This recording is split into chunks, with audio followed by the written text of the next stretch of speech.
Hello, Thomas. Welcome to Rapid Flow, and thank you so much for joining us today to share your masterclass on how you produce music.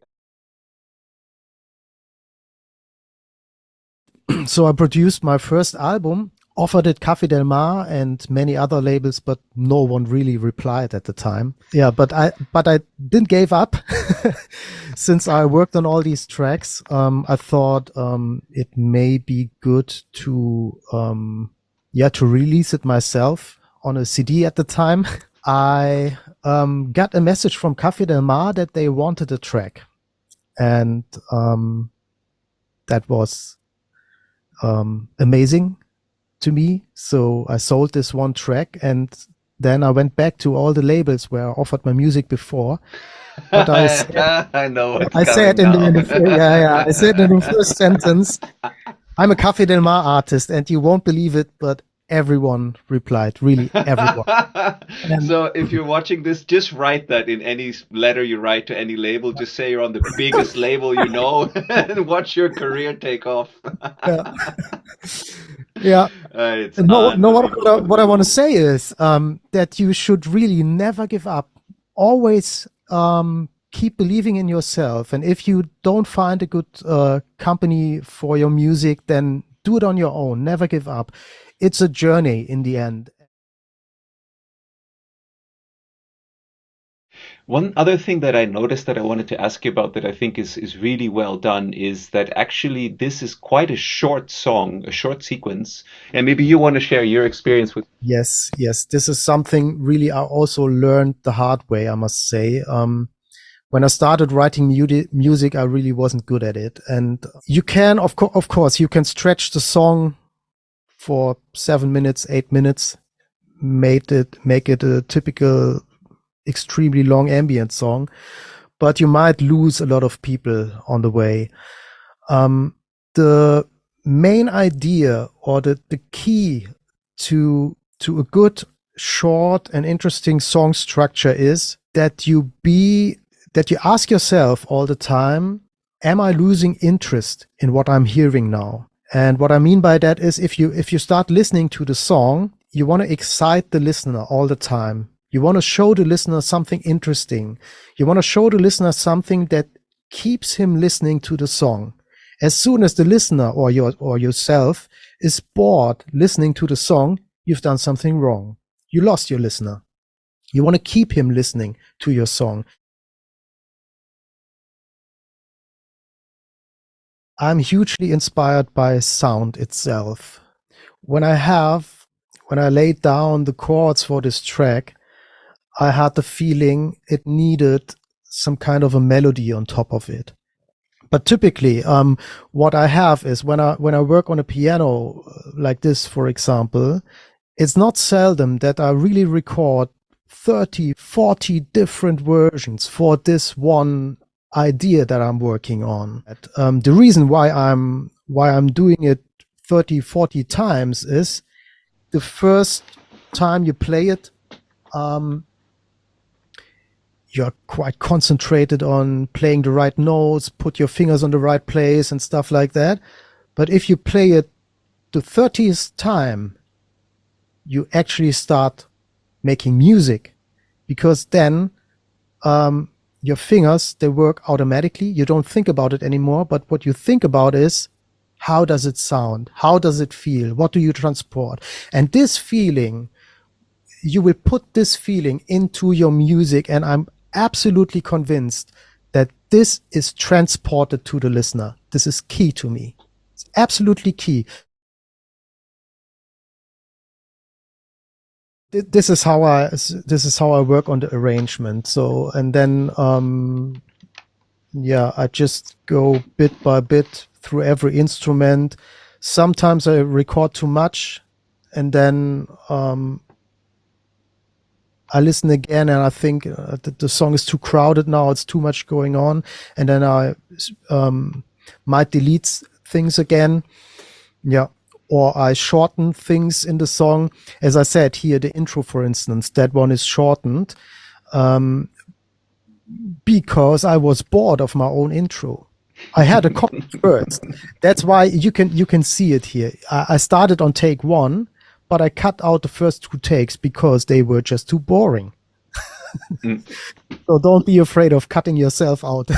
No, I think that this is invaluable advice. You know, when I learned a similar lesson, actually, working with Thomas Hauser, who is the guy who runs SINE Music, and he often would ask for a radio edit of a track. And in doing that, every time I realized after I finished the radio edit, which was usually like under 3 minutes, 3.5 minutes, that the song sometimes was better afterwards and the musical idea was more on point. And when I listened to it with a little bit of space after a couple of weeks, I sometimes liked the radio edit more, or at least I could say nothing was really lost.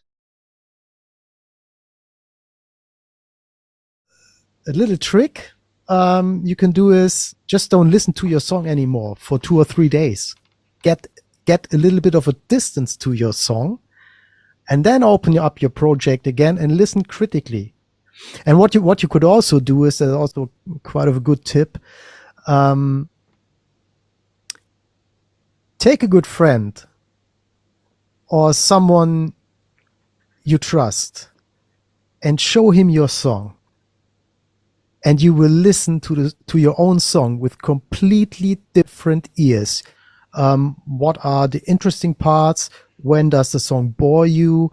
What could be improved? Write down these things and work on them the next day. Shall we take a little journey into your sound design? Sure. Let's start with the vocals, maybe. Put the song on this, the vocals on solo, and then I just show you how the compressor sounds in this case. The first round you hear it without the compressor, and then with.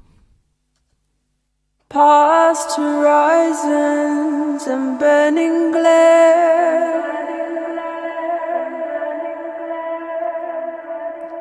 And now with the compression. Past horizons and burning glare.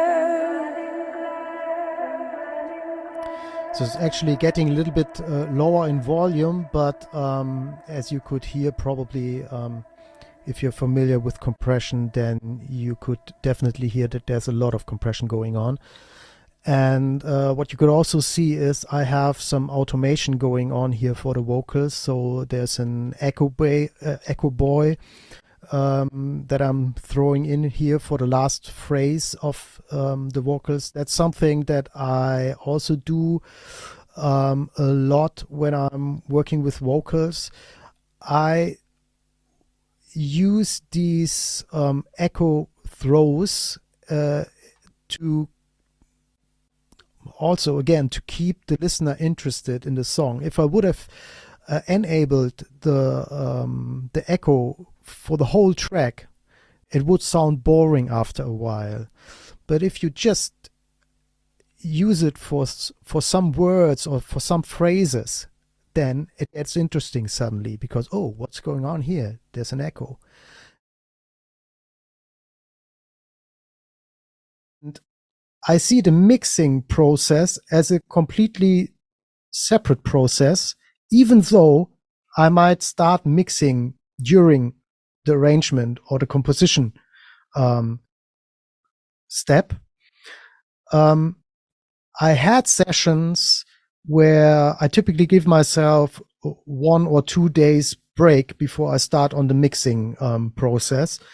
But once I go to the mixing process, I listen to what I did before during the arrangement process. And when I'm not happy with it, I go so far that I really put all faders on 0 and start from scratch. And from my experience, when you do that, it's kind of a hard step, and it might feel bad because you might feel you have put a lot of energy already into your mix. But if you do that, you lose the complete, or you get complete distance to your song again. Yeah, because you are used to your arrangement sound, so to speak. And the problem with it is, you listen to it over and over again, and it started to sound nice to you just because you listened over and over. And if you put all your faders to 0 again and you start from scratch, you are forced to listen to it with different ears. That's what I would say in 80% of the cases I do that.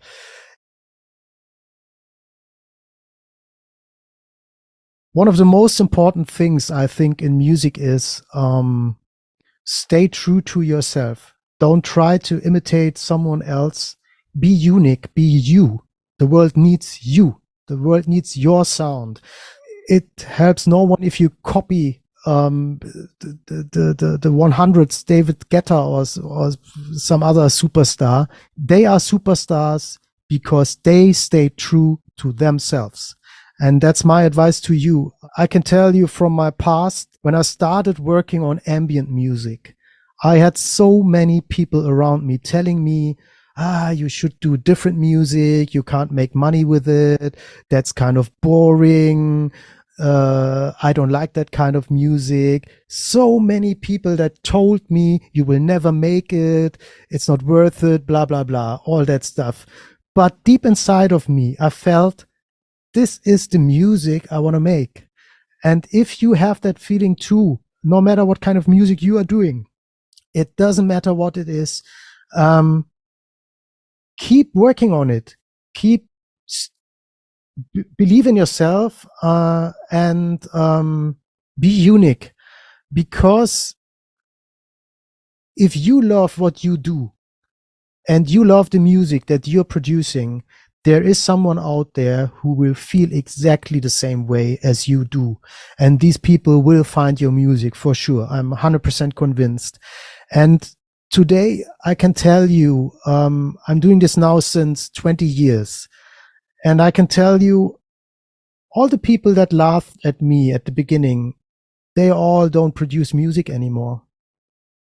And I'm still here. And I have 100,000 people making 500,000 streams each month, people listening to my music, and people that write me from somewhere in the world. I have people that were in a hospital and they wrote me letters about that my music helped them going through difficult times and stuff like that. And if I had quit at some point because I had heard of these other people that were telling me that it's not worth it, I wouldn't be here. And I can only, my advice to you is stay unique, stay you, and your art is needed, trust me.